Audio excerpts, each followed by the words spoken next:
Hello everyone, welcome in DICL।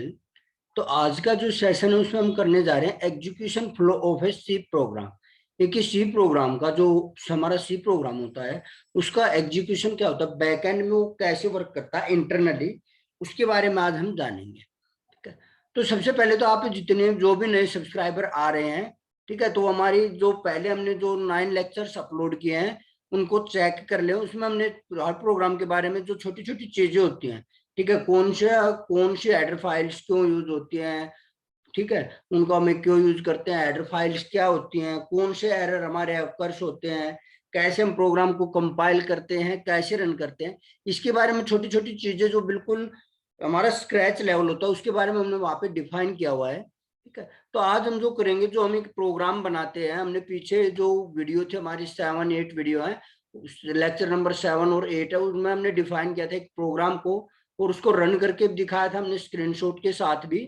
ठीक है। और जो हमने एक लाइव क्लास भी टर्बो को हमने दिखाया था, टर्बो पे उसको रन करके कैसे कैसे रन होता है, कोड लिख के उसको रन करके दिखाया था, कौन सी एरर कब ओकर होती है, ये सारी चीजें हमने आपको करके दिखाई थी। देखिए एक्चुअली हम कर क्या रहे हैं, पहले हम थ्योरी पार्ट करते हैं और नेक्स्ट वीडियो हम उसका प्रैक्टिकल करते हैं। ठीक है। तो हमने थ्योरी पार्ट अपना क्लियर कर लिया था, आज हम इसके प्रैक्टिकल्स के बारे में जा रहे हैं। ठीक है। तो जो भी स्टूडेंट्स हैं जिन्होंने हमारी पहले वाली वीडियो नहीं देखी है, तो हमारी जो पिछली वीडियो है 9 वीडियो जो हमने अपलोड कर रखी है उनको भी कंप्लीट कर लें। ठीक है। बिल्कुल आपको स्क्रैच से एडवांस तक नॉलेज दे जाएगी। ठीक है। आप किसी भी वीडियो को स्किप ना करें, स्टेप बाय स्टेप सभी वीडियो को कंप्लीट करें। लेकिन जब हमारा सी का ट्यूटोरियल, ये सीरीज जब हमारी कंप्लीट होगी तो आपको एक अच्छी खासी नॉलेज होगी सी लैंग्वेज की। ठीक है। हम आपको आगे जाके बताएंगे कैसे हम अपना लॉजिक है वो लगाते हैं, कैसे हमारी थिंकिंग होनी चाहिए, लॉजिकल थिंकिंग कैसे आती है, कैसे हम उसको अप्लाई करते हैं। ठीक है। लेकिन आप डायरेक्टली चाहें कि हम सीधा लॉजिक लगाना सीख जाएं, प्रोग्राम बनाना सीख जाएं, देखिए वो नहीं होता। अगर आप एक तरीके से एक वर्क करेंगे तो आपको इजीली समझ में आएगा और आपको समझने में दिक्कत नहीं होगी और आप इजीली खुद क्या करने लग जाएंगे, लॉजिक बिल्ड करने लग जाएंगे, अगर आप बेसिक से आप स्टार्ट कर रहे हैं। ठीक है। तो जो वीडियोज मैंने डाली है, पहले आप सोचेंगे कुछ नहीं है, ये तो बेवकूफ बनाने की है, ये ऐसी कोई बात नहीं है। उन वीडियोज में हमने अपने छोटे छोटे पॉइंट सब कुछ क्लियर किया हुआ है, क्यों हमारी सी लैंग्वेज आई, कहाँ से आई, क्यों इसकी जरूरत पड़ी। ठीक है। ये सारी चीजें हमने अपनी पिछली वीडियोज उनमें क्लियर कर रखी है। ठीक है। तो सभी आप पेशेंस रखें और अपनी जो हमारी सब पिछली जो वीडियोज हैं उन सभी को कंप्लीट कर लें। ठीक है। तो हमने एक प्रोग्राम रन किया था तब हमारा आया था, उसके बारे में आज मैं डिस्कस करूंगा। हमारे लेक्चर 7 या 8 में हमने जो वीडियो दी थी उसमें, जिसमें मैंने आपको रन करके दिखाया था टर्बो पे, और वहां पे हमने क्या किया था, हमारे जो एरर्स आ रहे थे उनके बारे में हमने बात की थी, कौन सा एरर कब ओकर होता है। ठीक है। तो इन छोटी छोटी वीडियोज से आपके बेसिक कॉन्सेप्ट क्लियर हो जाएंगे। जब आप कोई भी प्रोग्राम क्रिएट करेंगे तो आपको किसी भी प्रॉब्लम का फेस नहीं करना पड़ेगा। अगर आपके पास कोई गलती हो जाती है तो आप उसको इजिली कैच कर लोगे। ठीक है। तो इसीलिए हम स्क्रैच से स्टार्ट कर रहे हैं, नहीं तो हम भी डायरेक्ट प्रोग्राम बनाते रन करा के दिखा देते, आप भी खुश और हम भी खुश। ठीक है। तो वो चीज नहीं होती है, हमें अपने बेसिक से क्लियर करने की जरूरत होती है। अगर आपका बेसिक क्लियर होता है, अगर आपके रूट से आपके स्ट्रॉन्ग होंगे तो आप ऑटोमेटिक स्ट्रॉन्ग होते चले जाएंगे ऊपर से। ठीक है। जैसे कोई ट्री होता है, उसकी रूट्स अगर स्ट्रॉन्ग है तो कितनी ही आंधी पानी आ जाए वो गिरता नहीं है, लेकिन उसकी रूट्स अगर स्ट्रॉन्ग नहीं है तो वो गिर जाता है, वो चाहे कितना ही हरा भरा हो, कितना ही स्ट्रॉन्ग हो वो। ठीक है। तो हम अपने रूट्स को स्ट्रॉन्ग कर रहे हैं, उसके बाद हम धीरे धीरे जाएंगे, एडवांस लेवल पे भी जाएंगे। ठीक है। लेकिन धीरे धीरे स्टेप बाय स्टेप। तो आप मुझे फॉलो करते चलें, जो भी वीडियो मैं डाल रहा हूं उसको कंप्लीट देखें। ठीक है। या तो आप ये सोच लो कि हमें आती ही नहीं है सी। ठीक है। आपको चाहे कितनी नॉलेज हो, आप ये सोचो कि मुझे सी आती नहीं है, ये सोच के जब किसी ट्यूटोरियल को आप देखोगे, चाहे वो हमारा ट्यूटोरियल है चाहे किसी और का है, तो उस ट्यूटोरियल को आप ये सोच के देखा करो हमें कुछ नहीं आता है। ठीक है। अगर आप उसको ये सोच के देखोगे हमें ये तो आता है, तो आप क्या करोगे, इस वीडियो को स्किप कर करके देखोगे। ठीक है। स्किप करके देखोगे तो कुछ इन्फॉर्मेशन होती है, इंपॉर्टेंट इन्फॉर्मेशन, जो आप स्किप कर करके देखते हो तो वहां पे स्किप हो जाती है। ठीक है। तो अब हम अपना ज्यादा टाइम खराब ना करते हुए अपना स्टार्ट करते हैं। देखिए सबसे पहले सोर्स कोड, सोर्स कोड होता है हमारा सी का, जो हमारी फाइल बनती है, ठीक है, वो होती है हमारी सोर्स कोड। ठीक है। तो सोर्स कोड क्या होता है, जो हम अपना सी का प्रोग्राम बनाते हो हमारा सोर्स कोड होता है। तो सोर्स कोड में हम क्या क्या यूज करते हैं, हेडर फाइल्स होती है, मेन फंक्शन होता है, मेन फंक्शन के अंदर हम अपने स्टेटमेंट्स यूज करते हैं, हमारा प्रोग्राम क्रिएट हो जाता है। एक सिंपल प्रोग्राम के बारे में बातें कर रहे हैं हम। ठीक है। उसके बाद इसमें क्या है हमारा प्री प्रोसेसर। देखिए प्री प्रोसेसर जब हम कोई भी हेडर फाइल इंक्लूड करते हैं, प्री प्रोसेसर डायरेक्टली यूज करते हैं हैश इंक्लूड stdio.h। ठीक है, तो क्या होता है हैश इंक्लूड है, जो वो standard input output header file है, जो हमारी stdio.h हेडर फाइल है, उसकी लाइब्रेरीज हैं, उनको क्या करता है इंक्लूड करता है। कहाँ पे इंक्लूड कर रहा है हमारे प्रोग्राम के अंदर। ठीक है, तो हमारे प्रोग्राम के अंदर इंक्लूड होगा तो हमारे प्रोग्राम का साइज क्या होगा इंक्रीज होगा। ठीक है, तो क्या होगा हमारा एक्सपेंडेड सोर्स कोड, जब वो कोड हमारा लाइब्रेरीज के जो कोड है वो उठ के जब हमारे प्रोग्राम में आके ऐड हो जाएंगे तो हमारा कोड एक्सपेंड हो जाएगा, बढ़ जाएगा। तो हमारा एक एक्सपेंडेड सोर्स कोड हो जाएगा, हमारे पास सोर्स कोड नहीं रहेगा, क्या हो जाएगा एक्सपेंडेड सोर्स कोड। ठीक है, एक्सपेंडेड सोर्स कोड होने के बाद क्या है हमारा आएगा कंपाइलर। कंपाइलर क्या करेगा हमारे उस एक्सपेंडेड सोर्स कोड को कंपाइल करेगा।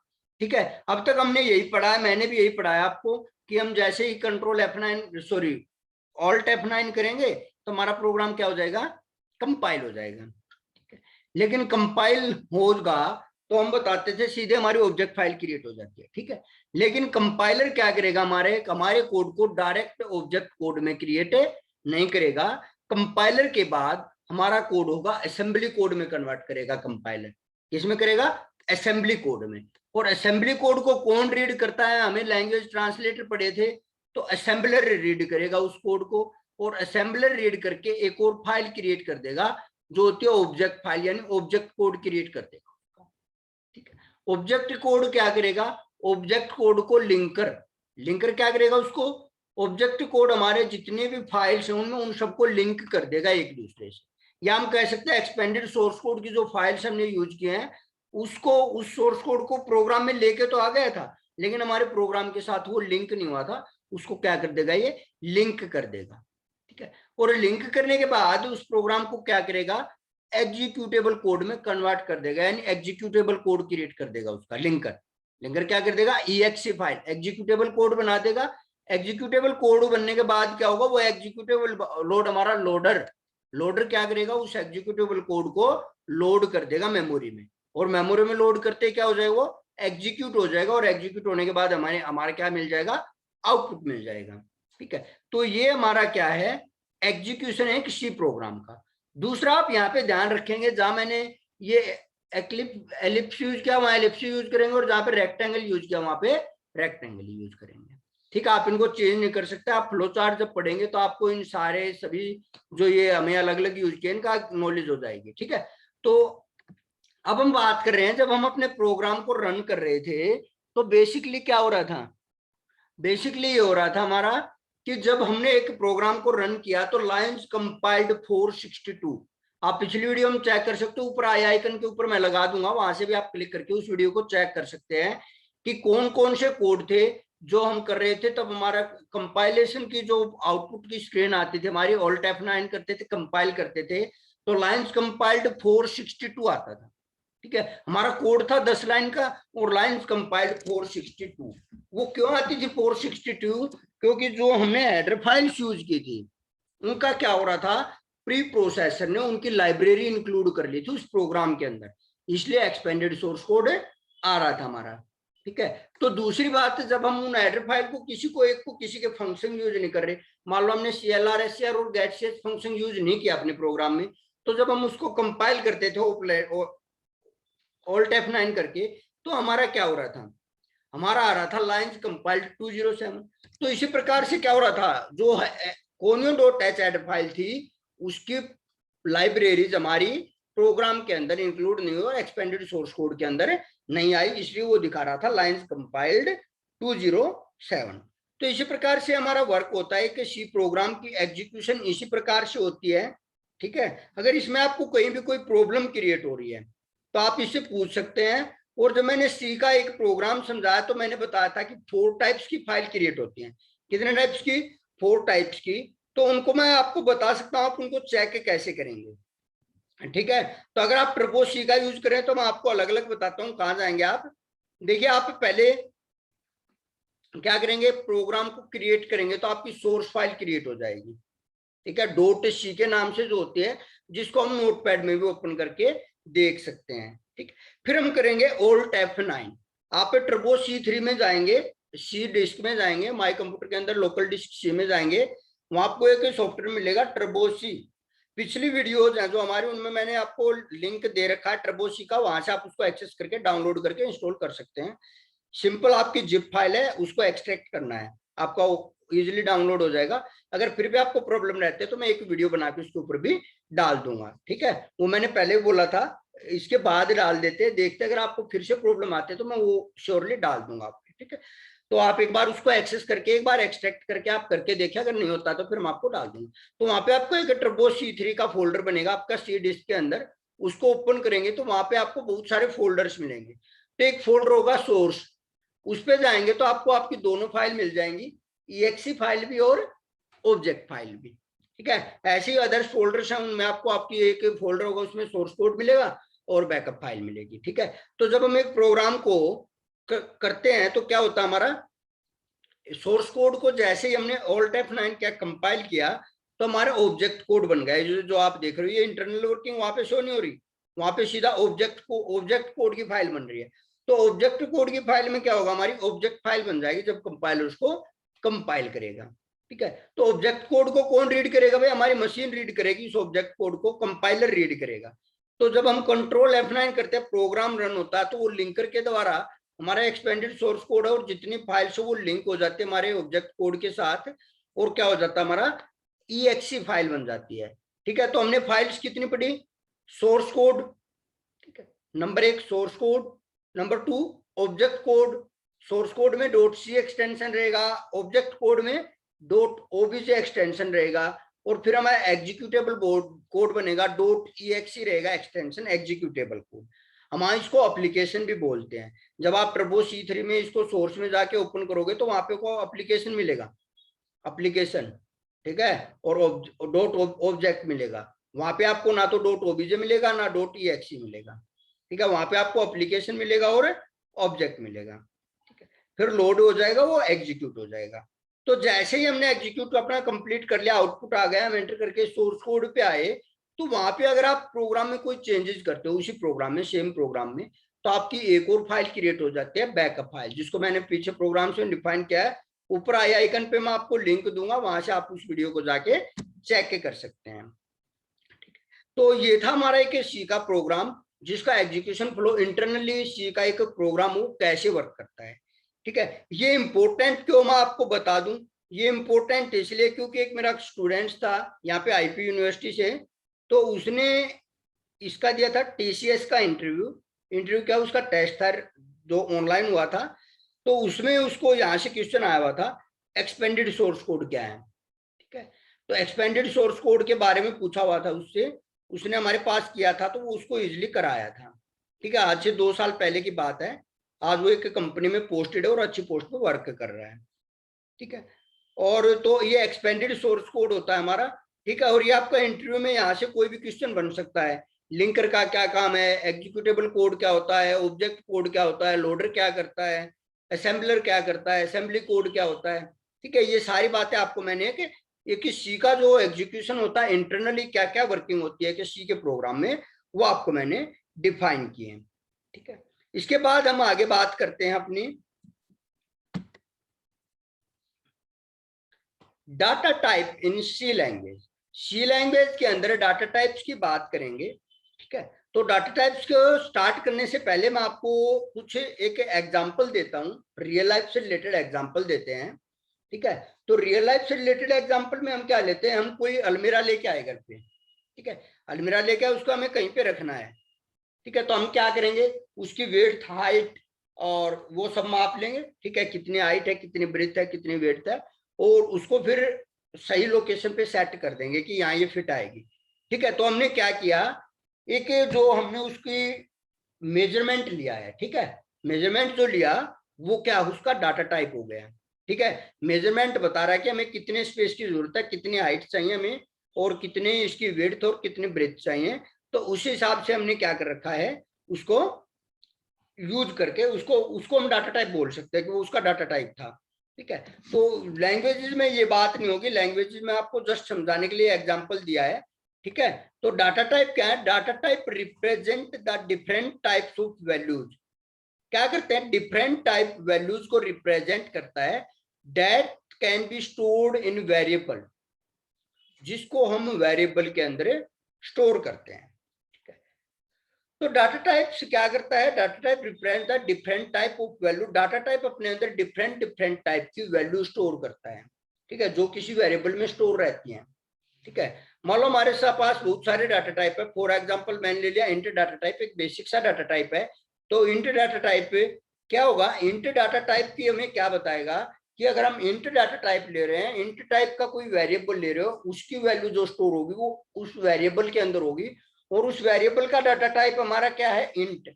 तो इंट का साइज पहले से डिफाइन है, 2 बाइट लेगा, ठीक है। तो वो 2 बाइट जो ली उसने, वो किसने डिफाइन की कि इसका साइज 2 बाइट होगा, वो डाटा टाइप ने रिप्रेजेंट किया कि ये मेमोरी के अंदर 2 बाइट लेगा, उससे ज्यादा नहीं लेगा।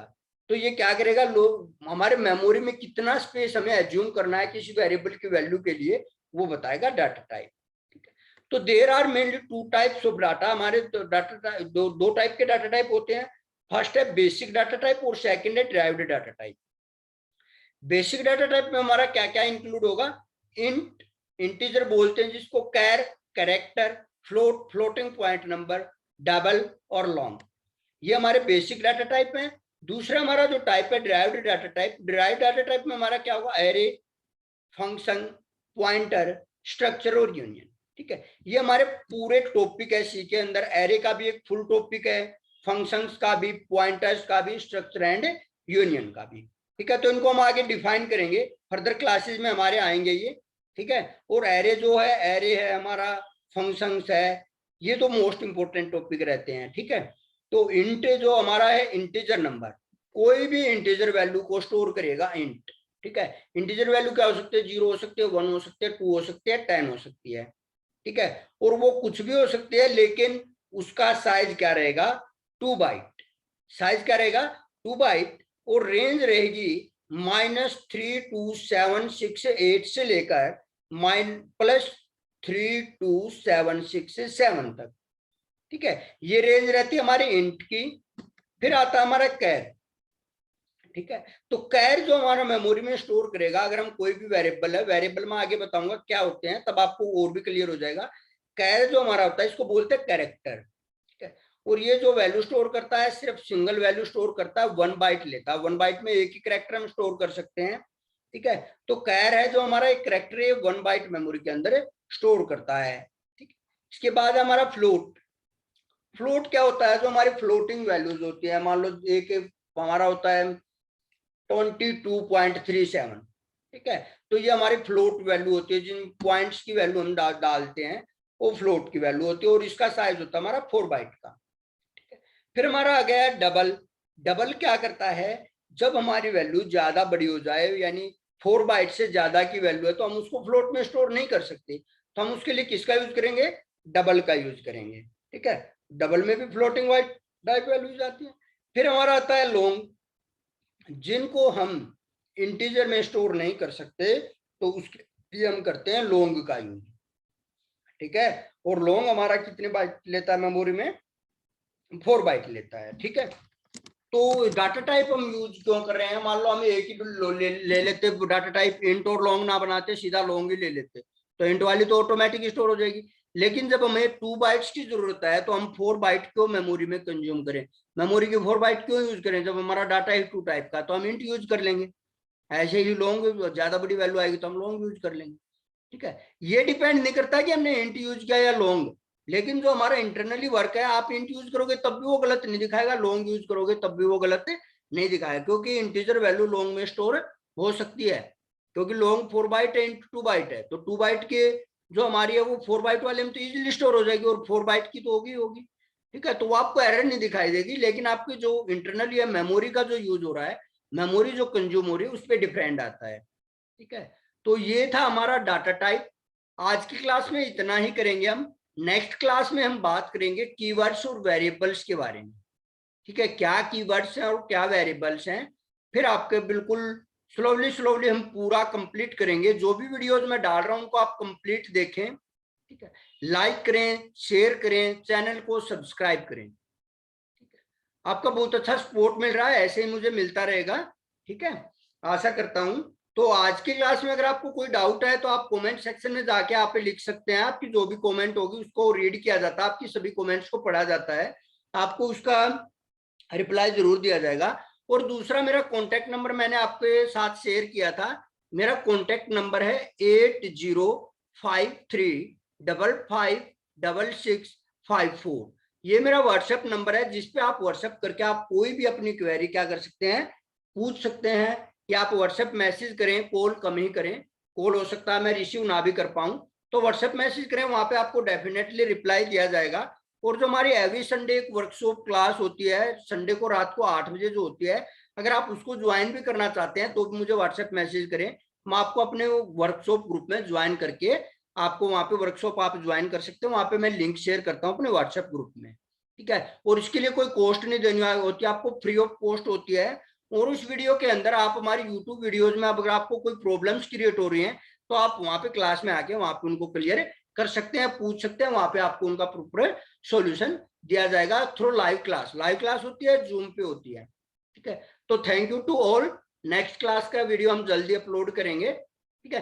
तो आप अपन क्या करेंगे, चैनल को सब्सक्राइब करें, बेल आइकन को जरूर दबाएं, ताकि जो ही हम नई वीडियोज अपलोड करें तो आपको जल्द से जल्द नोटिफिकेशन मिल सके और आप उसको इजिली चेक कर सकें, ठीक है। तो आपको क्या करना है, कंप्लीट अपना मतलब जो सीरीज चली हुई है मैं स्टेप वाइज बना रहा हूं, तो आपको इसी सीरीज को कंप्लीट देखना है, सभी वीडियोज को, ठीक है। आपको स्किप करके नहीं देखना है। अगर आप चाह रहे हैं कि मुझे थोड़ा जल्दी कंप्लीट करना है तो आप ऐसा कर सकते हैं, इसकी स्पीड को इंक्रीज कर सकते हैं। 1x पे हमारे नॉर्मल चलते हो, 1.5 कर लो, जिसपे जितने पे आप अंडरस्टैंड कर सकते हो, ठीक है। 1.5 कर लो, 1.75 कर लो, 1.2 पे कर लो, 2 से ज्यादा तो होती नहीं है यूट्यूब पे, ठीक है। तो 2x तक आप इसकी स्पीड को इंक्रीज करके हमारी जो 10 मिनट की वीडियो आपकी 5 में कंप्लीट हो जाएगी, और आपका कोई वो भी स्किप भी नहीं होगा, कोई भी पॉइंट, ठीक है। तो थैंक यू टू ऑल। आज की क्लास में इतना ही है।